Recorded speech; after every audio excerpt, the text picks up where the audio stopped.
Ang topic natin ngayon mga ka-farmer sa video na ito tungkol po sa biosecurity, internal and external biosecurity, quarantine at pagdidisinfekta sa ating babuyan. Magpapatuloy po tayo mga ka-farmers pagkatapos po ng intro.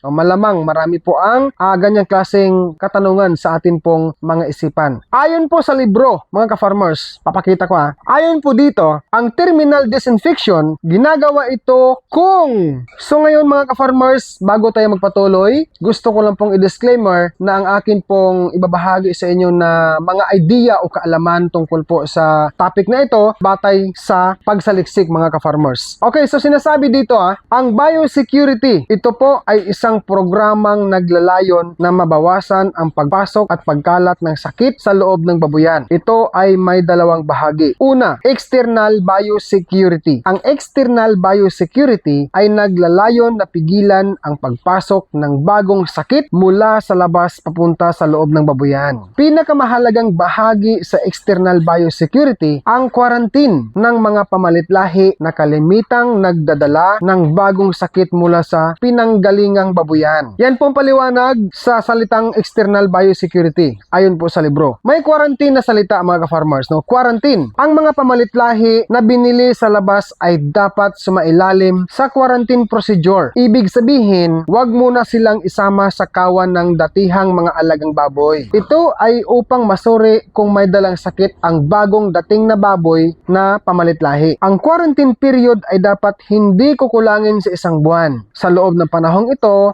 tignan mabuti kung may mga problemang makikita sa biniling pamalitlahi. Maglaan ng isang kulungan na may sapat na layo 100 meters sa karamihan ng kawan. Hanggat maaari, ang taong mag-aalaga sa mga pamalitlahi na nasa quarantine pin ay hindi dapat mag-aalaga sa karamihan ng baboy. Sa panahong din ng quarantine, dapat patibayin ang mga bagong dumalaga sa mga organismong nasa kawan ng datihang alaga. Ito ay upang magkaroon ng sapat na resistensya ang dumalaga at mailipat niya ito sa kanyang mga biik. Gawin ito sa pamamagitan ng pagkuha ng dumi mula sa mga datihang alaga at paglalagay nito sa quarantine pin kung saan naroroon ang mga bagong dumalaga. Kabilang din sa external biosecurity ang pagpigil sa paglabas-pasok ng mga hayop, sasakyan, gamit at tao mula sa ibang babuyan patungo sa sariling babuyan. Sa pagkontrol ng pagpasok ng mga tao sa babuyan, sundin ang 48-hour rule na ibig sabihin ay hindi dapat pumasok sa babuyan ang isang tao na nanggaling sa ibang babuyan sa loob ng 2 araw o 40 oras. Mas nasusunod ang external biosecurity program sa malalaking babuyan o big pig farm kumpara sa backyard babuyan. So yun po paliwanag sa external biosecurity at quarantine. Sumunod po mga ka-farmers, ang internal biosecurity. Ang layunin ng internal biosecurity ay maiiwasan o makontrol ang mga mikrobyong makikita na sa loob ng babuyan sa daming hindi magdudulot ng masamang epekto sa performance ng mga alagang baboy. Pinakaimportanteng bahagi ng internal biosecurity ang disinfection ng kulungan. Ito na mga ka-agresors. So ang disinfection, karaniwan hindi tama ang paraan ng pagdidisinfekta.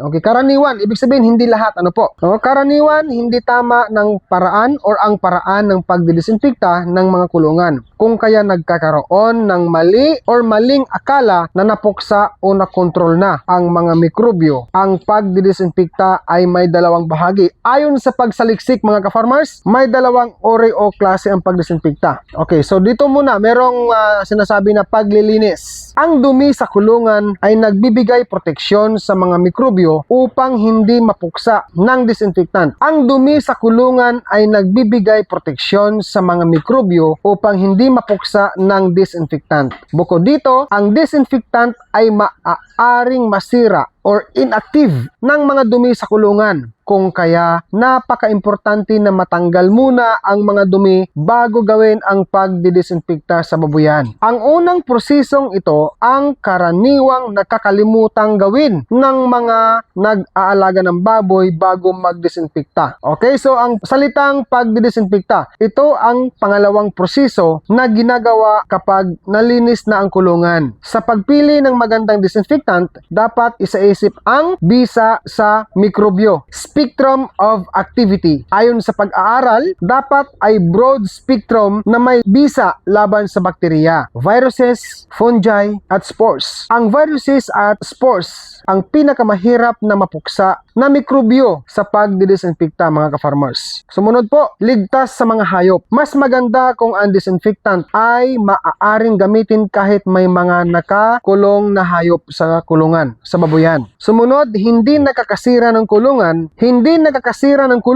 at ng taong nag-i-spray. Yung tinatawag na non-corrosive. Sumunod, mabisa kahit may mga dumi sa kulungan. May mga disinfectant na nagsasabi na mabisa kahit may dumi sa kulungan, subalit ito ay totoo lamang sa kakaunting dami ng dumi. Karaniwan ay nasa 5 or 5% lamang. Ito ay batay sa paniniwala na hindi natatanggal sa paglilinis ang lahat ng mga dumi, kaya may natitira pa na kaunting porsyento ng dumi sa kulungan. Ibig sabihin, kahit ang isang disinfectant ay nagsasabi na mabisa kahit may dumi, hindi ito sapat na dahilan upang hindi na maglinis ng kulungan bago magdisinfekta. Yan po ang sinasabi sa libro na akin pong binabasa ngayon. May dalawang paraan ng disinfection. Una, regular disinfection. Ito ay ang pagdidisinfekta upang mapanatili sa mababang dami ang mga mikrobyo sa kulungan. Karaniwang hinahanap na katangian ng disinfectant para sa regular na disinfection ay ligtas gamitin kahit may baboy sa loob ng kulungan, mga ka-farmers. Sa regular disinfection, inirekomenda ang paggamit ng Major D, isang multipurpose or multipurpose cleaner na may tatlong aksyon. Bilang disinfectant na may bisa laban sa 99.99% ng mikrobyo, bilang detergent na tumatanggal ng mga dumi na nagpapahina sa epekto ng disinfectant, at bilang degreaser na tumatanggal ng mga taba at sibo na mahirap linisin. Ihalo lamang ang 20 ml ng Major D sa isang galon na tubig at spray o ipanlinis sa kulungan. Dahil sa detergent property ng Major D, hindi na kailangan pa ng sabon sa paglilinis ng kulungan. Nagtataglay ito ng mabangong amoy na di tulad ng ibang disinfectant. Aprobado ito ng French Ministry of Agriculture at sumusunod sa mga pinakabagong regulasyon ng European Union patungkol sa kaligtasan ng mga produktong panlinis, kaya ginagamit sa mga hospitals sa bansang France. Yan po ang sinasabi dito sa libro na akin pong binabasa, mga ka-farmers. Bukod sa paglilinis at pagdisinfekta ng mga kulungan ng baboy at manok, ang Major D ay maaari ding gamitin sa mga sumusunod. Una, pagdisinfekta ng mga gamit sa babuyan tulad ng herengilya, pangkapon, air nutch at iba pa, yung tinatawag na tools disinfection. Sumunod, paglilinis ng egg bago ilagay sa pisaan or yung salitang hatchery. Sumunod, paglilinis ng kamay o hand disinfection. Sumunod po, pagdisinfekta ng labasan ng gatas or gatasang baka, other disinfection. Sumunod, ginagamit din po ang Major D sa mga slaughter areas at tindahan ng pagkain o mga meat shops, kusina, palengke. Kung gagamitin sa mga tindahan ng pagkain, linising mabuti ang lugar. Spray ang tubig na may Major D at makalipas ang 5 minuto, banlawan ito ng maaligamgam na tubig. Yan po ay isa sa mga napakahalagang salaysay tungkol po sa topic natin na ito. Sumunod po, matapos kong banggitin ang regular disinfection, meron din pong sinasabi dito na terminal disinfection, mga ka-farmers. O kaya Dodong, ano po yung sinasabi mo na terminal disinfection? Baguhan po kami sa pag-alaga ng baboy. Ano pong ibig sabihin yan? O malamang marami po ang ganyang klaseng katanungan sa atin pong mga isipan. Ayon po sa libro, mga ka-farmers, papakita ko ayon po dito, ang terminal disinfection, ginagawa ito kung wala ng hayop sa kulungan o kaya naman ay may tumatamang sakit sa mga baboy, lalo na kung viral chemical ang dahilan. Karaniwan, mataas na halo or dilution rate ng disinfectant na napatunayang epektibo sa matitinding viruses at spores ang ginagamit sa terminal disinfection. Ang kakayanan na mapuksa ang mga non-envelope viruses tulad ng parvovirus at FMD at mga spores tulad ng anthrax at tetanus. Ang sukatan ng bisa ng disinfectant na dapat sa terminal disinfection dahil sa mga mikrobyong ito ay napakahirap mapuksa. Dagdag pa ng mga eksperto, sa terminal disinfection, inirekomenda ang paggamit ng Microban GT mga ka-farmers. Ayan po yung galunan, ayan yung kulay blue na yan. Okay? May sachet po yan mga ka-farmers. So ulitin ko po, sa terminal disinfection, inirekomenda ang paggamit ng Microban GT, isang broad spectrum na disinfectant na may 4 na bisa. Ito po ay merong bactericidal, pumupuksa ng bakterya, fungicidal, pumupuksa ng fungi, virucidal, pumupuksa ng viruses, at sporicidal o sporicidal, pumupuksa ng bacterial spores. Para sa epektibong terminal disinfection, advice po ng mga eksperto para sa atin bilang hagresers, ihalo lamang daw ang 32 ml na Microban GT sa bawat galon ng tubig at spray sa mga bakanting kulungan o tuwing may outbreak ng mga sakit. Sapat na ang halong ito upang mapuksa ang mga bakterya, fungi, viruses at ilang bacterial spores. Maaari ring gamitin ang Microban GT para sa foot bath at well bath. Ihalo lamang ang 40 ml na Microban GT sa bawat galon na tubig.